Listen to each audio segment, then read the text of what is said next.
Hi అండి, నమస్తే. Welcome back to Chandana's వంటిల్లు. ఇవాల్టి మన వీడియోలో క్యాప్సికమ్ చికెన్ ఏ విధంగా ప్రిపేర్ చేసుకోవాలో చూసేద్దామండి. సింపుల్గా ఈజీగా ప్రిపేర్ చేసేసుకోవచ్చు. మనకు చపాతీస్లోకి, రోటీస్లోకి, బటర్ నాన్స్లోకి చాలా బాగుంటుంది ఈ కర్రీ. తప్పకుండా మీరు కూడా ఒకసారి ట్రై చేయండి. ట్రై చేసి ఎలా వచ్చిందో తప్పకుండా కామెంట్ చేయండి. ఇప్పుడైతే ప్రాసెస్ చూసేద్దాము. ముందుగా ఒక మిక్సర్ జార్ తీసుకొని మీడియం సైజు 2 ఆనియన్స్, పెద్దదైతే ఒకటి తీసుకొని ఈ విధంగా కట్ చేసుకొని వేసుకోండి. తర్వాత అలాగే ఒక 5 పచ్చిమిర్చి వేసుకోండి. అలాగే అల్లం అండి, చిన్న ముక్క ఇంత వీడియోలో చూపిస్తున్నట్టు వేసుకోండి. తర్వాత వెల్లుల్లి రెబ్బలు ఒక 10 నుంచి 15 వెల్లుల్లి రెబ్బలు వేసుకొని గ్రైండ్ చేయడానికి సరిపడా వాటర్ వేసుకొని మెత్తని పేస్ట్ లాగా గ్రైండ్ చేసుకోండి. చూడండి, ఈ విధంగా గ్రైండ్ చేసుకొని దీన్ని పక్కన పెట్టేసుకోండి. ఇప్పుడు ఒక ప్యాన్ తీసుకొని ఇందులోకి 2 లేదా 3 టేబుల్ స్పూన్ల ఆయిల్ వేసుకోండి. ఆయిల్ కొంచెం హీట్ అవ్వాలండి. హీట్ అయిన తర్వాత ఆనియన్స్ని ఈ విధంగా పెటల్స్ లాగా కట్ చేసుకొని వేసుకోండి.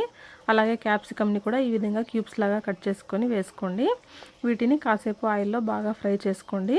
ఇలా కలుపుతూ ఫ్రై చేసుకోండి. ఈ ఆనియన్ క్యాప్సికమ్ అనేది మనకు మెత్తబడిపోవాలండి ఇందులోనే. చూడండి, ఈ విధంగా ఇలా ఫ్రై అయిన తర్వాత వీటిని పక్కన పెట్టేసుకోండి. ఇవన్నీ పక్కన తీసి పెట్టేసుకున్న తర్వాత అదే ప్యాన్లోకి ఇంకొంచెం ఆయిల్ వేసుకోండి. ఇంకొక 2 టేబుల్ స్పూన్ల ఆయిల్ వేసుకొని కాసేపు ఆయిల్ హీట్ చేసుకోండి. ఆయిల్ హీట్ అయిన తర్వాత ఇందులోకి ఒక బిర్యానీ ఆకు, 2 లవంగాలు, ఒక చెక్క, ఒక ఇలాచీ వేసుకోండి. వేసి ఆయిల్లో వీటిని కొంచెం ఫ్రై చేసుకోండి. తర్వాత ఇందులోకి మనం ఆనియన్ పేస్ట్ ముందే ప్రిపేర్ చేసుకున్నాం కదా, ఆనియన్ వెల్లుల్లి పేస్ట్ మొత్తాన్ని ఇందులో వేసి కాసేపు ఫ్రై చేయండి. తర్వాత మీడియం సైజ్ 3 టమాటాలని ఈ విధంగా చిన్న చిన్న ముక్కలుగా కట్ చేసి వేసుకోండి. ఈ టమాటా ముక్కల్ని కాసేపు అలా ఫ్రై అవ్వనివ్వండి. తర్వాత ఇందులోకి మనం ముందుగానే కడిగి పెట్టుకున్న చికెన్ వేసుకోవాలండి. నేను ఇక్కడ 700 గ్రామ్స్ చికెన్ తీసుకున్నాను. చికెన్ కూడా ఇందులోకి వేసేసి బాగా మిక్స్ చేసుకోండి.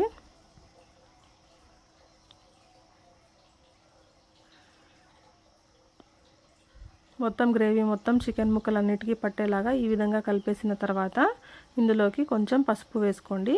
ఒక 1/2 టేబుల్ స్పూన్ పసుపు వేసుకొని పసుపు కూడా మొత్తం అన్ని ముక్కలకి పట్టేలాగా బాగా ఈ విధంగా మిక్స్ చేసేసుకోండి.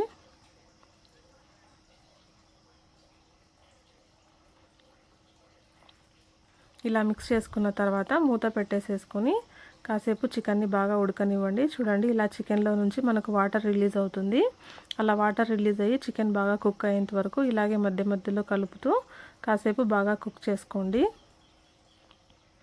ఒక 20 నిమిషాల పాటు కుక్ చేసిన తర్వాత చూడండి, చికెన్ ఈ విధంగా మనకు 80% దాకా ఉడికిపోయి ఉంటుందండి. ఇప్పుడు మనం ఇందులోకి ఒక టేబుల్ స్పూన్ కారం పొడి, అలాగే ఒక టేబుల్ స్పూన్ ధనియాల పొడి వేసుకోండి.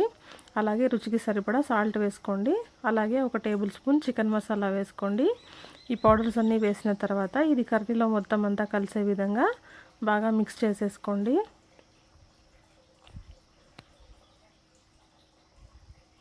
మీ సాల్ట్, ఉప్పు మీ టేస్ట్కి తగ్గట్టుగా చూసి వేసుకోండి.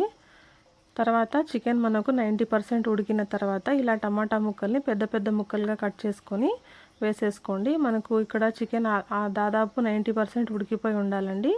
అప్పుడు మనకు టమాటాలు వేసుకుంటే అవి కొంచెం మనకు కనిపిస్తూ ఉంటాయి. చూడండి, ఈ విధంగా టమాటాలు వేసిన తర్వాత ఒక 5 నిమిషాల పాటు కుక్ చేస్తే చాలండి. టమాటాలు ఇలా మెత్తబడతాయి. ఈ విధంగా ఉన్నప్పుడు ఇప్పుడు ఇందులోకి మనము ముందుగానే రెడీ చేసి పెట్టుకున్నాం కదండి, ఫ్రై చేసి క్యాప్సికమ్, ఆనియన్, అవి కూడా ఇందులోకి వేసేసుకోండి. వేసి మొత్తం బాగా మిక్స్ చేసేసుకోండి. మనం క్యాప్సికమ్ పూర్తిగా కుక్ చేయలేదు కదండి ఆయిల్లో, ఫస్ట్ ఒక 50% దాకా కుక్ చేసాం కాబట్టి ఇక్కడ ఇంకొక 50% కుక్ అయ్యేలాగా కుక్ చేసుకోండి. ఒక 5 నిమిషాల పాటు మూత పెట్టేసుకుంటే మనకు క్యాప్సికమ్ కూడా బాగా మెత్తగా కుక్ అయిపోతుంది. అంతేనండి, మనకు క్యాప్సికమ్ చికెన్ కర్రీ రెడీ అయిపోయింది. చాలా సింపుల్గా చేసేసుకోవచ్చు కదా, ఈజీగా, చాలా బాగుంటుందండి.